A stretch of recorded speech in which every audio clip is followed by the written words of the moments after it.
है जिसने है हमको बचाया। यीशु मसीह ने मेरे लिए तेरे लिए लहू बहाया।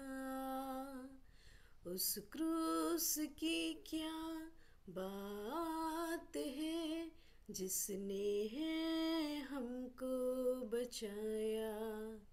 यीशु मसीह ने मेरे लिए तेरे लिए लहू बहाया।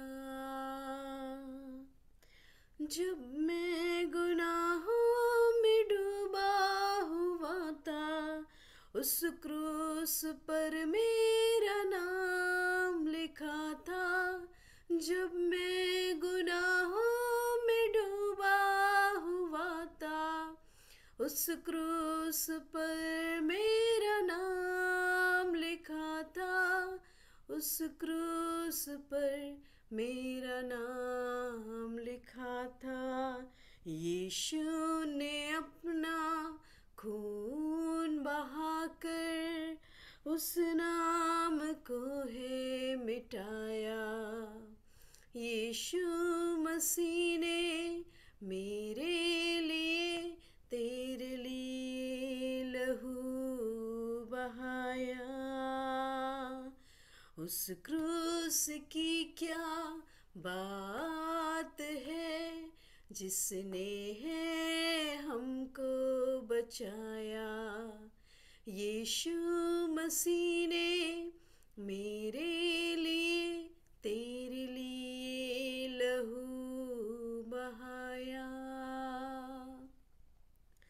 अब है गुनाहों से क्या वास्ता, मसीह संग रहूं मैं सदा।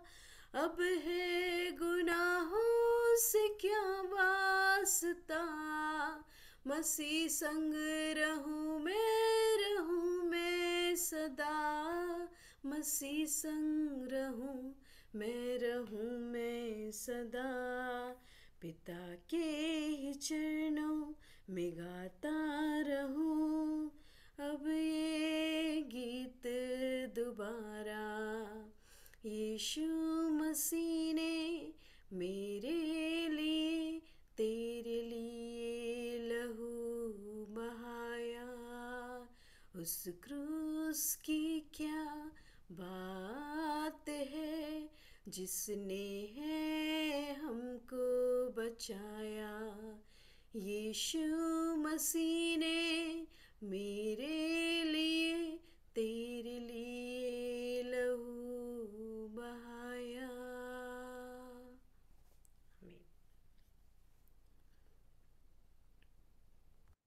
शालोम। शालोम और शालोम। प्रभु यीशु की शांति जो समझ से बाहर है हमारे जीवनों में कार्य करे, ये मेरी प्रार्थना है। और अ, हम लोग ने कल मैंने आप लोग को एक होमवर्क दिया था। कोई बताएगा क्या होमवर्क था?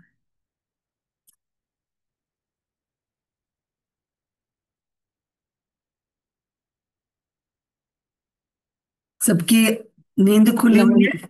हाँ, बताइए। नहमिया 9 का जो 26 से लास्ट तक का था उसको पढ़ के और हाँ, पढ़ना है, और फिर सब आप क्वेश्चन करेंगे, हम लोग बता सकते हैं। अच्छा। तो मैं थैंक यू। थैंक यू मेरी। अम, अ, हम क्या देखते हैं इस पूरे इन इन वर्सेस के बीच में, प्रभु के स्वभाव के बारे में और लोगों के, जो इस्राएली लोग थे उनके स्वभाव के बारे में क्या देखते हैं?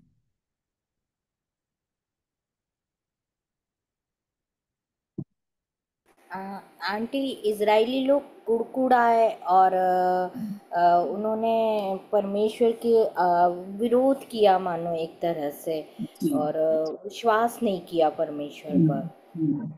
जी हाँ। और वो प्रभु, आज्ञा को तोड़ा जी। हाँ। और नेहमाया क्या कर रहा है? नेहमाया पाप अंगीकार करके स्वीकार कर, पश्चाताप कर। ये एक प्रार्थना का तरीका है कि वो दूसरों के बिहाफ में खड़ा होकर कह रहा है कि हम लोगों ने ऐसा किया, है ना। और जो इस्राएली थे उन लोगों ने ऐसा किया। और फिर हम परमेश्वर के स्वभाव के बारे में क्या देखते हैं इस पूरे पदों में? कि वो क्षमा करने वाला दयालु परमेश्वर है, वो बार बार हम लोग को क्षमा करता है, मौके देता है प्रभु। जी हाँ, थैंक यू, सचमुच में। तो हम लोग ने देखा कि इस प्रार्थना में नेहमाया जो बोल रहा है वो ये कह रहा है कि हमारे लोगों ने ये किया, मेरे पूर्वजों ने ये किया, गलत किया, कुड़कुड़ाते थे हम लोग, आपने इतना अच्छा अच्छा किया। ये एक स्तुति प्रशंसा है, परंतु हमारे लोगों ने ये किया, ये पापों का अंगीकार है। और फिर हम देखते हैं कि वो परमेश्वर का स्वभाव जो है वो हमको जो है स्तुति प्रशंसा करने के लिए वो करता है। मतलब नेहमाया जो है वो इस तरह से स्तुति कर रहा है प्रभु की, इस तरह से पापों का अंगीकार कर रहा है, इस तरह से लोगों के जो बता रहा है उनको, खास तौर से कि बार बार इस बात को मेंशन कर रहा है। तीसरी बात है कि दोबारा जब वो लोग परमेश्वर के पास लौटते, तुरंत वो उनको माफ कर देता, तुरंत उनको आगे बढ़ा देता, क्योंकि उसने उनके साथ वाचा बांधी थी। और तो इससे हमको पता चलता है कि ऐसे पहला यूहन्ना उसका पहला अध्याय और उसके नवे पद में ये लिखा है कि यदि हम अपने पापों को मान लें तो वो हमारे पापों को क्षमा करने में विश्वास योग्य और धर्मी है। सच में हम लोगों ने जितनी भी पापों की क्षमा मांगी है, अपने लिए, अपने परिवार के ब्याह में खड़े होकर, अपने देश के ब्याह में खड़े होकर, तो प्रभु उन्हें क्षमा करता है और फिर उसके बाद वो जैसे का तैसा कर देता है। अच्छा, तो अब जब हम 28th वर्ष में आते हैं, ये 27 तक था ना, 28th वर्ष में आते हैं तो प्रतिभा पढ़ दीजिए 28th वर्ष, 9 का 28th।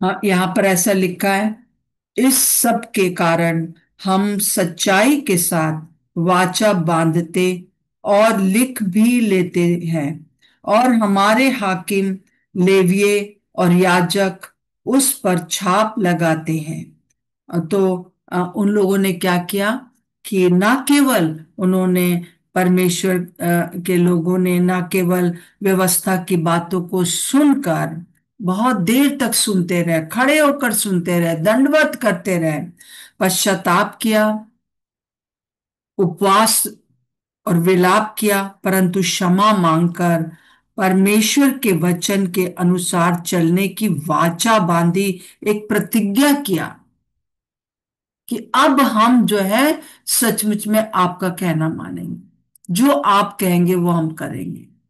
सो जैसे कि यू टर्न, जहां हम जा रहे थे अब हम वापस, सच्चा पश्चाताप यही है। सच्चा पश्चाताप ये नहीं है कि रोज हम माफी मांगे और रोज फिर शराबी की तरह शराब पी लें, है ना।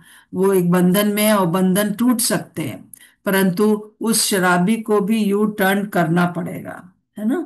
तो हम देखते हैं कि उसने एक निर्णय ली, उन लोगों ने निर्णय लिया, और निर्णय ऐसा लिया कि ना केवल उन्होंने उन्होंने जो है ये सब बातें करी, परंतु लिखित रूप से निर्णय लिया। और जब हम लिखित रूप से निर्णय लेते हैं, हस्ताक्षर करते हैं, लिखा है ना कि याजक और उस पर छाप लगाते हैं। छाप लगाई मतलब कि हस्ताक्षर किया।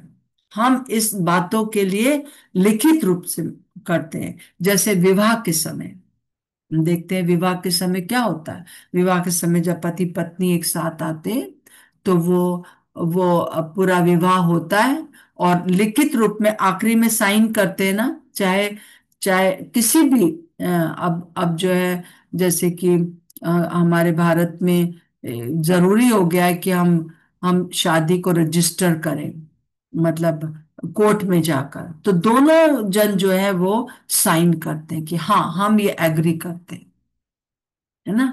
सारी प्रतिज्ञाओं के ऊपर एग्री करते हैं। जैसे वाउस जो होते हैं, जो वायदे किए जाते हैं एक दूसरे के, हम तुम्हारा साथ हमेशा रहेंगे, सुख में दुख में रहेंगे, और मृत्यु के अलावा और हम किसी भी प्रकार से अलग नहीं होंगे। ये सारे वायदे जो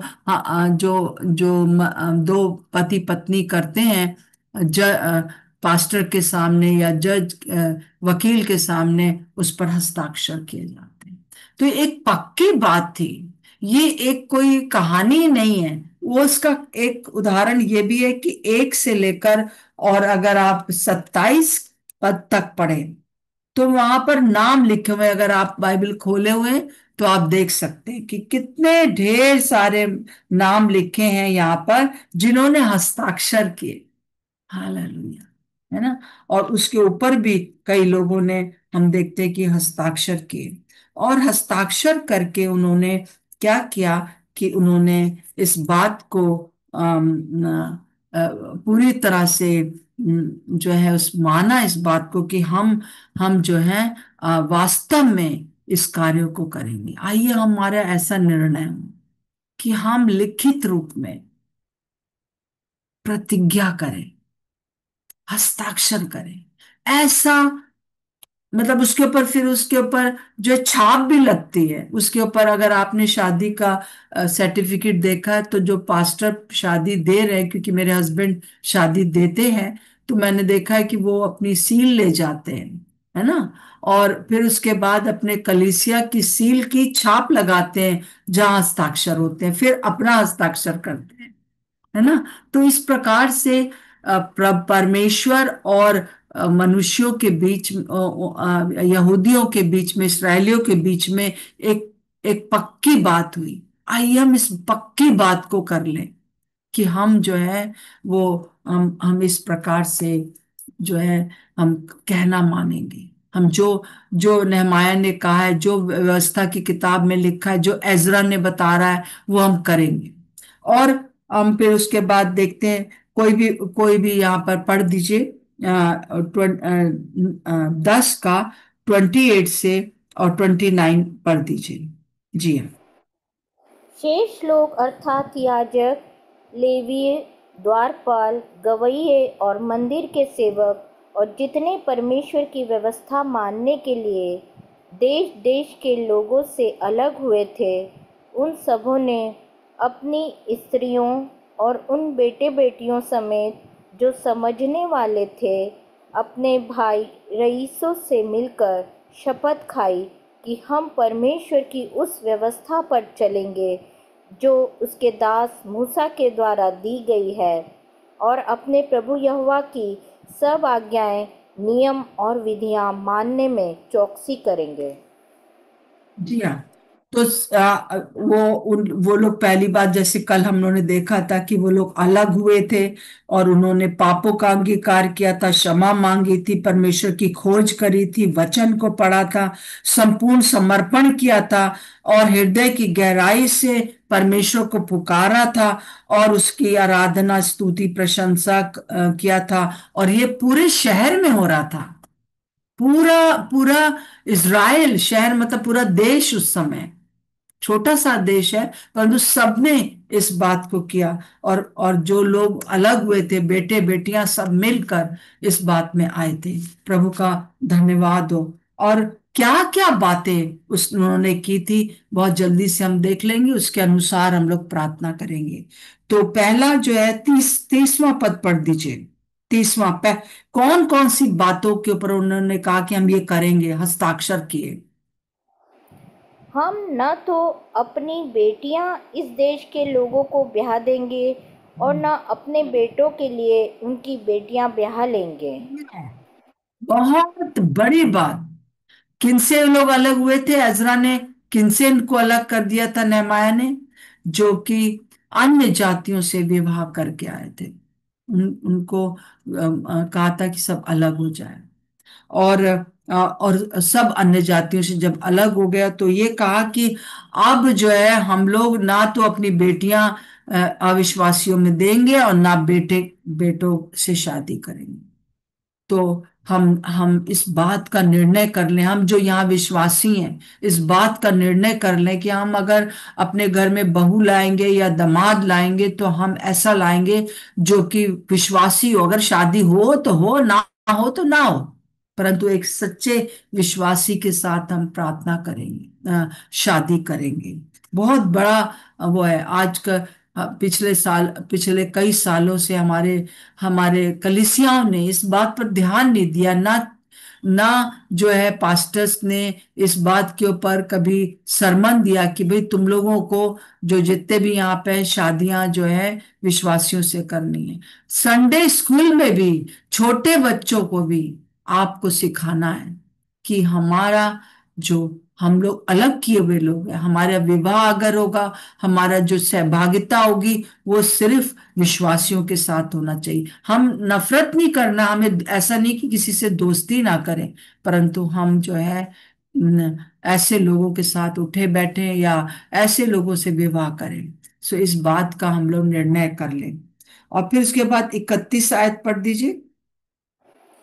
और जब इस देश के लोग विश्राम दिन को अन्न या और बिकाऊ वस्तुएं बेचने को ले आएंगे, तब हम उनसे न तो विश्राम दिन को न किसी पवित्र दिन को कुछ लेंगे, और 7वें वर्ष में भूमि पड़ी रहने देंगे और अपने अपने ऋण की वसूली छोड़ देंगे। हाँ, तो यहाँ पर दो बातों के लिए वो लोग कह रहे हैं। पहली बात कि हम विश्राम दिन को मानेंगे, और उन दिनों में जो विश्राम दिन होता था उसको मानने का मतलब था कि परमेश्वर की व्यवस्था के ऊपर ध्यान देंगे, अपने बच्चों को साथ में बिठाएंगे और पूरा परिवार जो है वो इस प्रकार से प्रभु की आराधना करेगा। क्योंकि उन दिनों में लिखित ये वचन नहीं होता था, तो मुंह से ही लोग एक दूसरे को वचन बताते थे और अपने बच्चों के साथ समय बिताएंगे, परमेश्वर के साथ समय बिताएंगे। विशेष रूप से ये बात थी, वही विश्राम दिन होगा।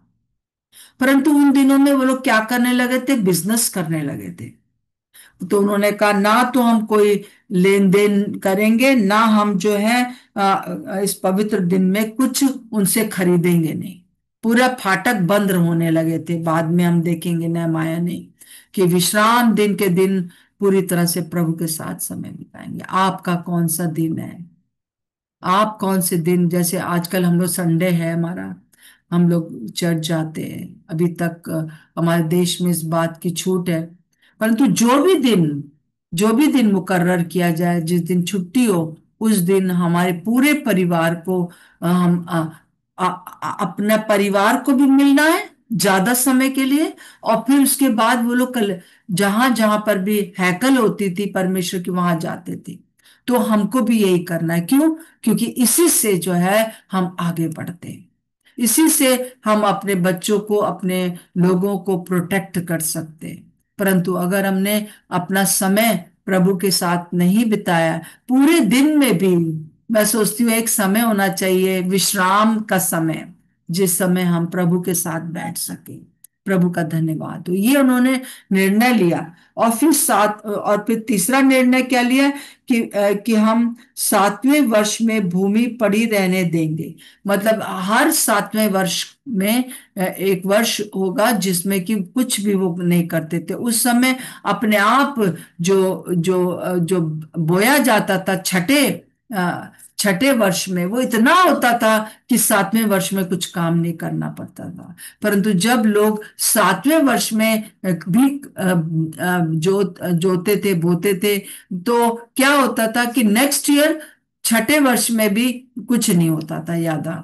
और 7वें वर्ष में वो जो प्रभु ने कहा कि पढ़ती रहने देंगे, मतलब कि एक पूरा पूरा साल, सेबेटिक लीव जैसे हम कहते हैं, पूरा पूरा 7वें साल में कोई जो है बस सिर्फ आराधना प्रार्थना लोगों के साथ पूरे साल भर का। कितनी कितनी खूबसूरत बात है ना। और परंतु हम इसको कितना धीमा समझते हैं। आजकल बहुत से हम लोग कैंप करते हैं, रिट्रीट करते हैं, वो इसी पैटर्न पर है कि हम लोग सबके सब कहीं बाहर चले जाते हैं और हम लोग वहां पर जो है वो अधिक से अधिक समय प्रभु के साथ बिताते हैं। तो ये करेंगे। और क्या कहते हैं, जो एक और बात इसमें है वो है कि अपने अपने ऋणों की वसूली छोड़ देंगे, ऋण माफ कर देंगे। 7वें वर्ष में ऋण माफ कर देते थे। और वैसे भी ऋण देना नहीं चाहिए किसी भी अपने अपने अपने भाई बंधु को।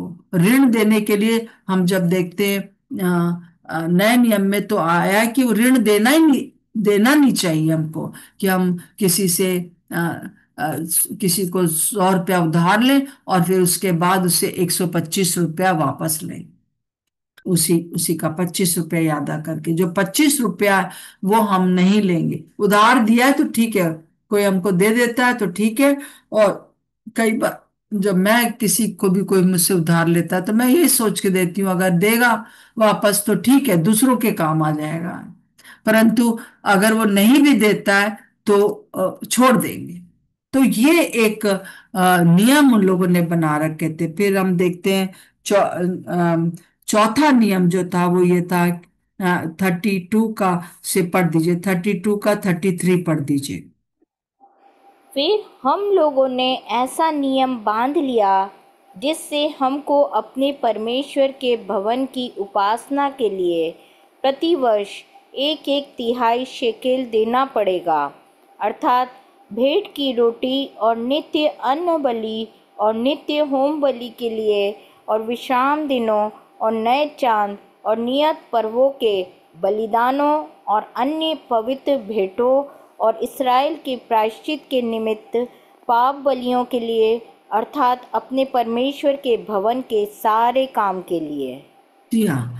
तो यहाँ पर क्या कर रहे थे वो लोग? वो अपना जो था पैसा, जो था धन था, वो कलीसिया जो जो हैकल थी उसमें लगाते थे। उस समय तो बिल्डिंग बनाने का था और बिल्डिंग को सुधारने का था। और जो जो बलिदान किए जाते थे मेमने, उन लोगों उनके लिए पैसा होना चाहिए था।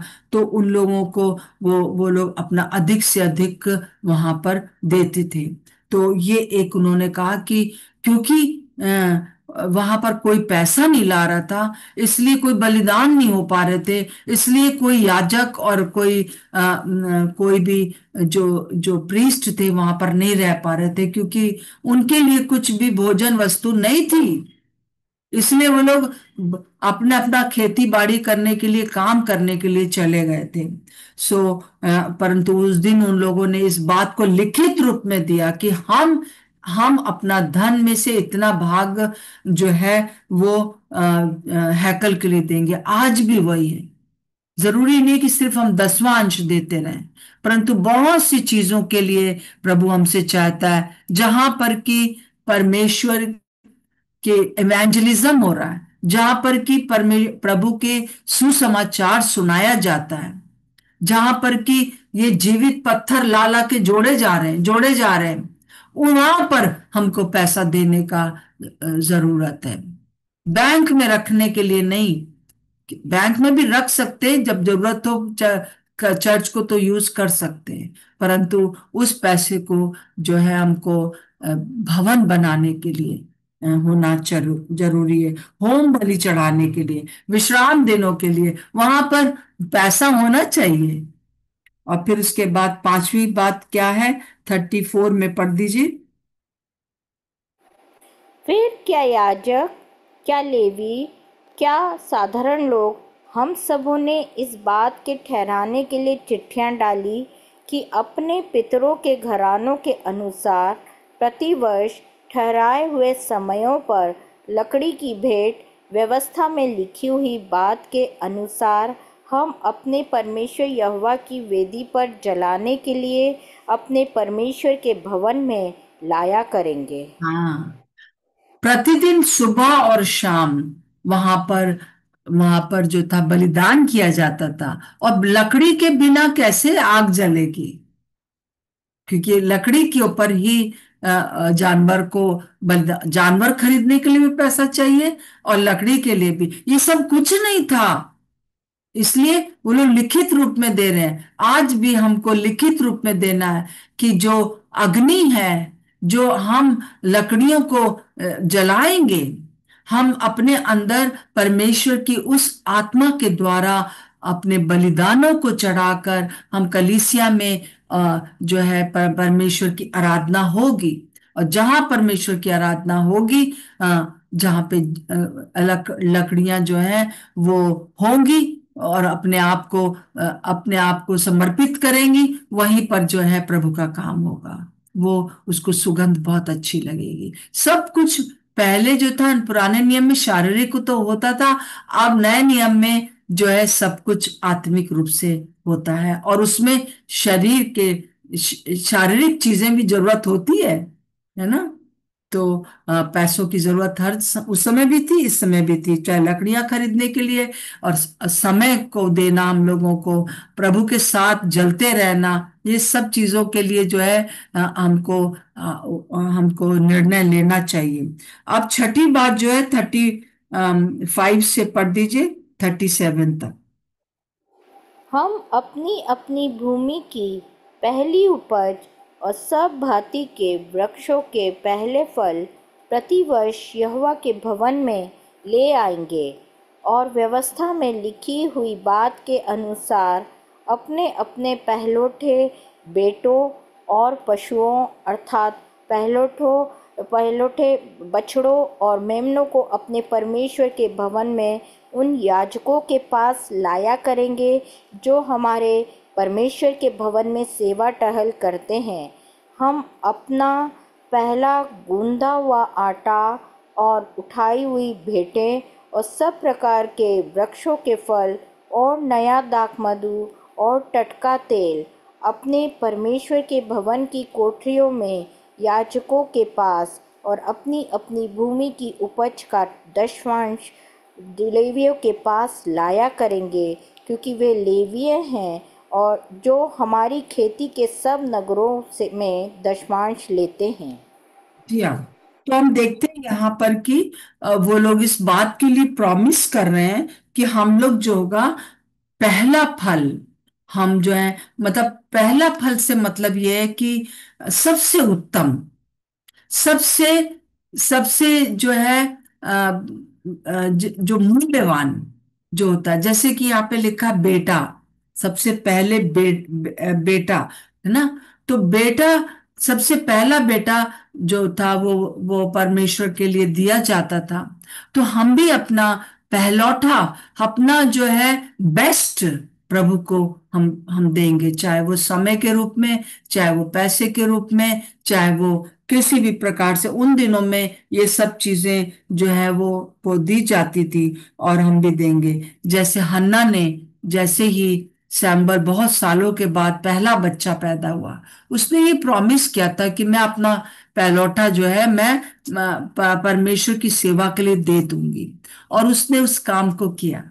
प्रभु का धन्यवाद हो। और वो सैमुअल सारी जाति के लिए एक आशीष का कारण बना। आप अपने बच्चों को, हमारे लिए सारे बच्चे पहलौठे हैं, और सबसे बेस्ट जो होगा वो हम प्रार्थना करें कि प्रभु, हम अपने बच्चों को आपकी सेवा के लिए देते हैं, चाहे वो काम के साथ, चाहे वो काम के बिना, जब जो भी जिसकी भी बुलाहट जैसी भी होगी, हम उसको देंगे। और जब हम इस प्रकार से कहते हैं तो हम एक आशीष पाते हैं, और कलीसिया में एक आशीष होती है। सो हमारे बच्चे जो होंगे वो बेस्ट होंगे, और वो प्रभु के लिए समर्पित होंगे। हमारे घर की हर चीज, बेस्ट चीज हम देंगे। अगर हम किसी प्रभु के सेवक को कोई चीज दे रहे हैं, तो कई बार मैंने देखा अपने जीवन में 46 ईयर्स में, जो लोगों के पास जो यूज नहीं हो रहा था, जो बहुत दिनों से उनके पास पड़ा था, चलो प्रभु की सेविका आई है उनको दे दो, है ना। और उनका इंटेंशन तो हमको पता रहता है कि वो किस किस क्यों दे रहे हैं। परंतु कई लोग होते हैं जो कि अपना बेस्ट निकाल के प्रभु के सेवकों को देते हैं। उसके लिए प्रभु जो है बहुत ही आशीष देता है। और फिर उसके बाद हम इसी को पूरा आगे देख लेंगे 38 से, जैसे बहन पढ़ दीजिए पूरा 39 तक। जी। जब जब जब लेवीय दशमांश ले, तब तब उनके संग हारून की संतान का कोई याजक रहा करे और लेवीय दशमांशों का दशमांश हमारे परमेश्वर के भवन की कोठरियों में अर्थात भंडार में पहुँचाया करे, क्योंकि जिन कोठरियों में पवित्र स्थान के पात्र और सेवा टहल करने वाले याजक और द्वारपाल और गवाहिया रहते हैं, उनमें इस्राएली और लेवी अनाज, नए दाखमधु और टटके तेल की उठाई हुई भेंटें पहुँचाएंगे। इस प्रकार हम अपने परमेश्वर के भवन को न छोड़ेंगे। जी हाँ। तो वो लोग क्या कह रहे हैं, फिर से वही चीज है। ये मतलब कि छठे पॉइंट में ही आ रहा है, 10वां अंश अपना दिया करे। और वो जो सेवक हैं वो भी अपना 10वां अंश दिया करें, उनको जो मिले उसमें से भी। कई बार जो प्रभु की सेवा करते हैं वो कहते हैं हम तो पूरा जीवन प्रभु का है, परंतु अ, ठीक है, और 10वां अंश क्या, हमारा पूरा जीवन ही उसका है ना, परंतु मिनिमम जो है 10वां अंश जरूर से दें। ये मेरा अपना अनुभव है। चाहे हमारे पास 50 रुपए थे तो भी हमने 5 रुपए निकाले। ये मेरा अपना अनुभव है। या 10 रुपए निकाल दिए, तो उससे जो है प्रभु ने कभी भी हमको ऐसा नहीं रखा कि हम आशीषित ना हो, और ये पैसा उनके पास जाए जो कि प्रभु की सेवा कर रहे हैं, है ना। और और कलीसिया में खाने को रहे, और ताकि वो किया जाए। तो अंत में जो एक वर्ड यहाँ पर, एक 7वीं बात जो है, वो जो लिखा है कि इस प्रकार हम अपने परमेश्वर के भवन को ना छोड़ेंगे। ये इस प्रकार मतलब ये जो 6 बातें ऊपर लिखी हैं, उस प्रकार से 7वीं बात है कि हम अपने भवन को ना छोड़ेंगे। हम अपने वेदी जो हमारी है उसको हम बनाए रखेंगे, अपना बेस्ट उसको देंगे, और हम परमेश्वर की उपस्थिति को ना छोड़ेंगे। मेरे प्रियो, परमेश्वर के भवन को ना छोड़ना मतलब परमेश्वर की उपस्थिति को ना छोड़ेंगे। आप कितने ललायित रहते हैं प्रभु की उपस्थिति की। ये सारी चीजें तो हैं कि बच्चे विश्वासियों से शादी करें, और फिर उसके बाद जो है विश्राम दिन माने, और सारी सारी जो हम ऋण को दूसरों से जो हम देते हैं पैसा, वो हम उससे ऋण ना लें, और बहुत सी चीजें मतलब कि यहाँ पर हैं। परंतु खास बात यह है कि हम परमेश्वर के भवन को, परमेश्वर की उपस्थिति को ना छोड़ेंगे। आइए हम कलीसिया के लिए प्रार्थना करें कि परमेश्वर की उपस्थिति के लिए वो भूखा और प्यासा हो जाए, वचन को सुनने के लिए भूखा और प्यासा हो जाए। मैं कुछ लोगों को जानती हूं जो कि सालों से हमारे साथ हैं, परंतु उनके अंदर कोई भी, पूरे समय वही चीज लेकर वो हमारे पास आते हैं। कई बार तो मुझे उन लोगों को मना करने का मन करता है कि मैं प्रार्थना नहीं कर पाऊंगी आज मैं, परंतु हमेशा पवित्र आत्मा अंदर से कहता है जितनी बार वो लोग आए उतनी बार उनके लिए प्रार्थना तो कर दो, और ये भी बता दो कि बाइबल पढ़िए। ये भी बता दो कि कि जो जूम पर मीटिंग्स हो रही हैं उनको सुनिए, उनके उसमें आगे बढ़िए। जब तक कि आप प्रभु के वचन को नहीं सुनोगे, आपको कैसे पता चलेगा हमें क्या करना है। तो पहला जो चीज है वो यही है कि पहले तुम उसके राज्य और धन की खोज करो, तो ये सब वस्तुएं तुम्हें मिल जाएंगी। यरूशलेम में बहुत परेशानियां थी, परंतु यहां पर एजरा और नहमाया इसलिए आए थे ताकि परमेश्वर की बातों को पहले रख सके। और जब परमेश्वर की बातों को हम पहले रखते हैं, तब अपने आप सारी चीजें ठीक होने लगती है। अपने आप जो है वो सब ठीक होता है। पहले परमेश्वर के भवन को का निर्माण करें, तब बाद में सारी चीजें ठीक होती हैं। सो हम जो है उसकी उपस्थिति को नहीं छोड़ेंगे। हम एक उदाहरण देखते हैं, जैसे कि हम पहला राजा उसके 18 में देखते हैं कि सारे लोग जो थे वो चिल्ला रहे थे।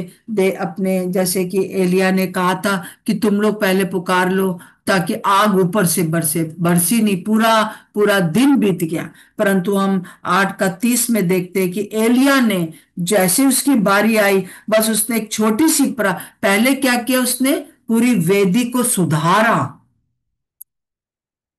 और उसके बाद जो है उसने प्रार्थना करी। तो हम आइए, हम बहुत सी चीजें, हमारी वेदी जो है वो टूटी फूटी पड़ी है। हम, मेरे अपने जीवन की, मेरे अपने परिवार के जीवन की, कलीसिया की वेदी, जहां पर भी प्रभु को महिमा मिलना चाहिए, वो टूटी पड़ी है, क्योंकि हम उसकी महिमा को खुद ले रहे हैं, वो पता ही नहीं हमको। और फिर हम आपस में, जैसे कि इसमें हम देखा, जितने भी नियम है वो परमेश्वर से संबंधित है और दूसरों से संबंधित है। और बेस्ट दें, ताकि उसके उसकी उपस्थिति के हम भूखे और प्यासे रहें। आज प्रभु से यही प्रार्थना करें, आराधना आप प्रार्थना करिए कि कलीसिया में हम सब जितने यहाँ पर हैं, हम सब के सब प्रभु के भूखे प्यासे हो जाए, उसके वचन के भूखे प्यासे हो जाए, उसकी वो जो कहता है उसको करने के लिए भूखे प्यासे हो जाए।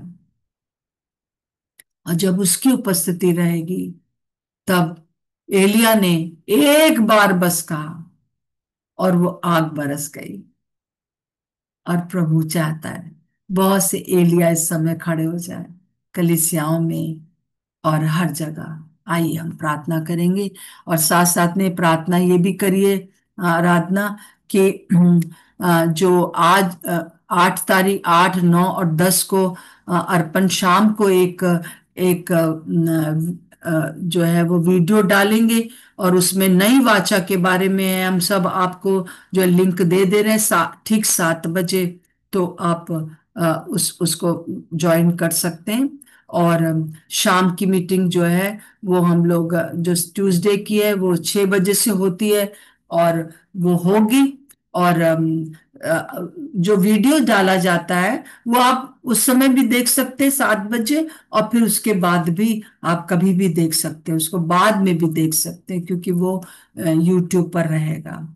इसके लिए भी आप प्रार्थना करें। और 22 से 24 तारीख तक फिर से लाइव यूट्यूब पर अर्पण एक कोई विषय लेकर बोलेंगे, और बहुत सी हीलिंग हुआ है और बहुत से कार्य हो रहे हैं। आप वचन से, जैसे उस समय पूरा 3-4 घंटा वो लोग वचन सुनते रहे, और वो भी खड़े होकर, वो भी छोटे बच्चों, जितने बच्चे जो सुन सकते हैं उनसे लेकर और बड़े बूढ़े तक।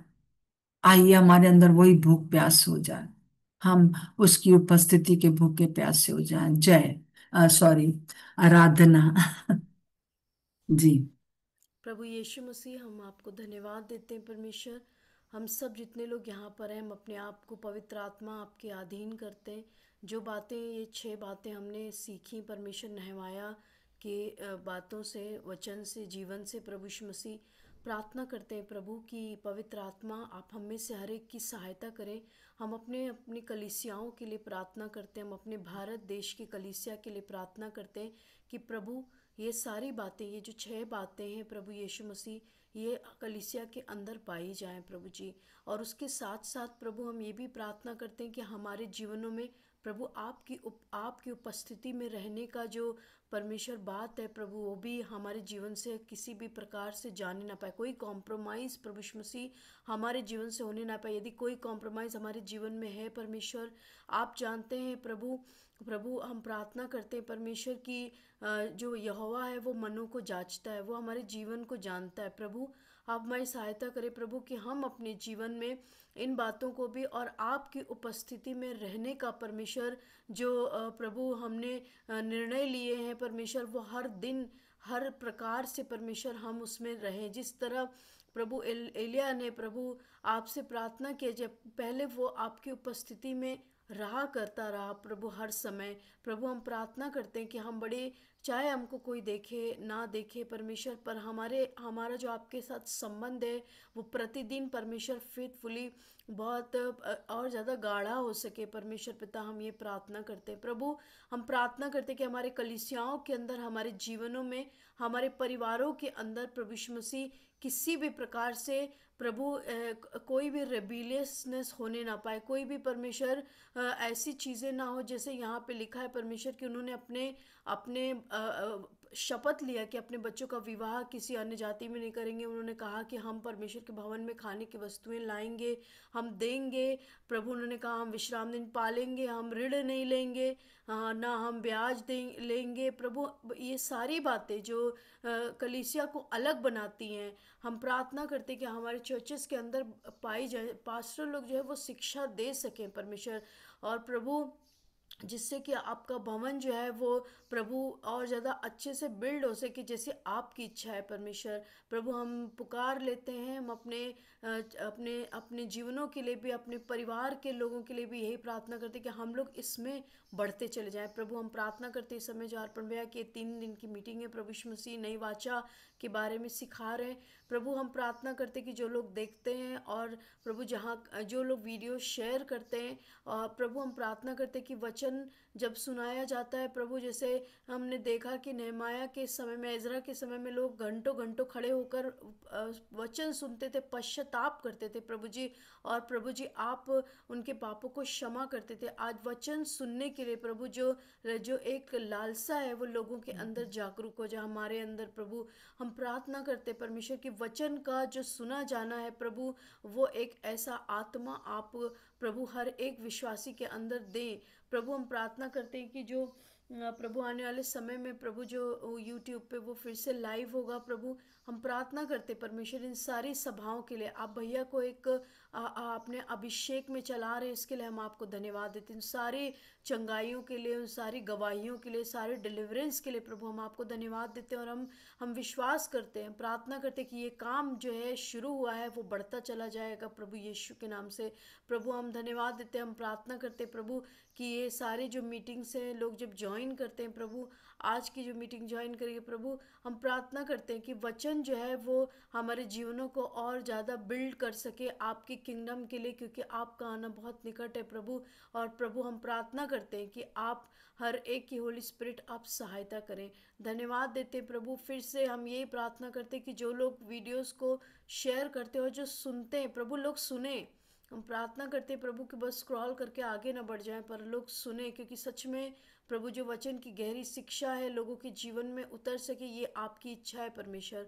और प्रभु हम प्रार्थना करते हैं कि ऐसा होने पाए प्रभु यीशु के नाम से, जिससे कि हम आपकी उपस्थिति में प्रभु हर दिन परमेश्वर विश्वास योग्यता के साथ बढ़ते चले जाएं, हम और ललाहित हो सकें परमेश्वर।